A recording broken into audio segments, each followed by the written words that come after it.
Mari. Hindi na tayo magluluto. Mga Sa loob. Isang ba? Ay, pasalubong. oh, dry fish. Ito na po yung city na. City na po ito ng Kalibo? Oo, sentro na ito. Sentro. Kasi dito na po yung mga palengke, bilihan ng mga souvenirs. Ito hanggang ano ito eh. Busy yung mga tao, maraming Alis namin. na ito kasi tayuan na doon. Ay, tatayuan na lang. Limang palapag yata na tayo. Wow! Babaguhin na rin po itong palengke na to. Gigibain na to, gagawin ng palengke. Pero palengke pa rin. Ayan o. Oo, pero Limang lilipat palapag. sila Lilipat muna. sila sa ano, hindi na sa ganyan. Yung limang palapag na yan, mataas. Wow! Ay, may mga souvenirs. Palengke rin, oo. Makakuha ka ng unit dyan para sa peanut butter. Sila rin pa rin sila. Dahil ko ng customer dito. Tapos lahat ng grocery dito, customer ko. Wow! Kasi tinan mo nga lumang-luma na yung mga bubong nila Ay, nasunog Kita. pa ata Ayan, nasunog pa yung dulo oh.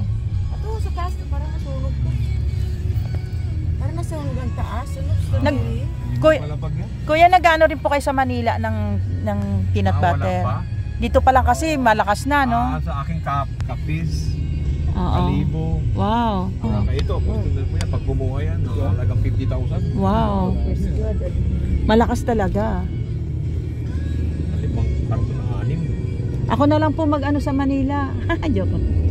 Kailangan 50,000. Distributor. Kaya, customer ko yan. Ginawa yan. Pinapagad ko yan. Wow. Ang dinidistribute ko po ngayon, barley eh. Bali, magkano po yung peanut butter?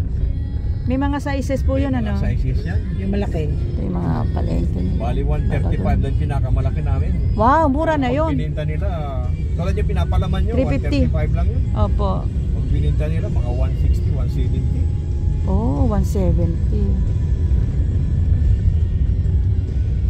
Sa airport po meron din kayo? Wala ko sa airport. Kasi yung mga souvenirs na siyempre gusto rin ng peanut butter iuwi. Puro, nung araw, yung mga maliliit, dinaro sila ko. Pero ngayon, puro mga grocery na malaki. Pangmalakihan na. Volume na umubuhan. Oo. Pero kuya, pag kami mag-uuwi, direkta na kami sa'yo. Kasang ano kasi. Sa sa Nabas. Hindi din. Puro customer namin. Ngayon, nagluluto ulit kayo. Ngayon Sino gumagawa ngayon? alin? Sino gumagawa ngayon ng peanut? May mga tauhan din at ba? Dati pabrika ni brother. Dalawa. Ito tayo. No. Hindi natin paggawaan niya. Alin? Magawa kami dyan, 5 sako. Sa bahay pa lang yan kasi hindi pa nakagawa yung ano dyan, pagawa. Yung parang pinaka-factory. Ang factory niya. Napasyalan natin.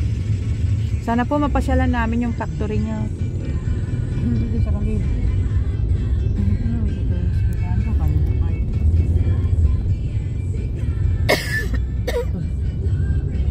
Ang point po kasi doon, masarap kasi kaya mabili yung peanut butter nyo, di ba?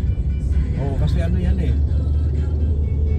Kumbaga sa ano, hindi kami gumagamit ng mga yung mani ba dito sa atin. Oo. Gawa ng hindi pumapasa sa ano sa Boracay. Oh, so anong mani po yung ano nyo, export? Oo, ay mga export. Ay, import.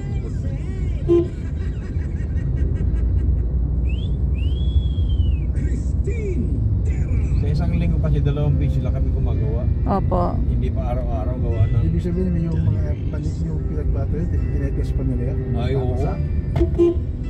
Higpit. Ano po? Yan, dyan bahay namin oh. Oh, okay. Sa loob. Ano pangalan nito? City na to, nakalibo eh. Ito? Pastrana na to. Oh, Ross Avenue to eh. Ano ba yan sa baba? Pero kuya, mga katsyempo kami bagong gawa kayo. Peanut. Oo, tingnan natin kasi lagi pa nga akong inaano ni Pastor eh. Basta ano eh. Tingnan natin yung buong address ni Brother Jerry. Pinigil ko muna yung trabaho gawa ng siyempre kailangan pa ako eh. Dito po sila pag ano tira. No, BIR. Oh. Anong dun pastaan lang? Yan, pagbaba Kita mo mo yan. ito puro business center lahat. Yan, Kaya pagbaba mo, nga eh. ano na yan, laserna na yan. Laserna. Ayan na, oh, ayan na, tulay na yan. Laserna na to eh. Ayan dyan ang laserna. Oo, yan sa kanila lang yan. Yun. Ito ang Aklan River. Ito na yan. Aklan River. Ay, Ito yung tulay. nagdudug po sa river nila. Sa Lacerna. Oo. Ayan. Ito, Aklan River na to. Oh, yan, Lacerna. Laki, oh. ano, Ito lawak. Aklan River. Diretso yan doon. Doon kayo pupunta nila Pastor Vic sa ano, Bandaro.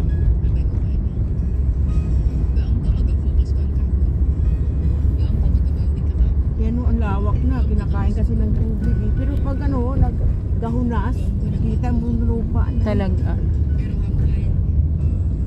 Sa amin, Kuya Jerry, yung ilog sa amin sa Pangasinan, tuyot kasi nag-aano na yung mga quarry. Binabarahan nila yung mga daan.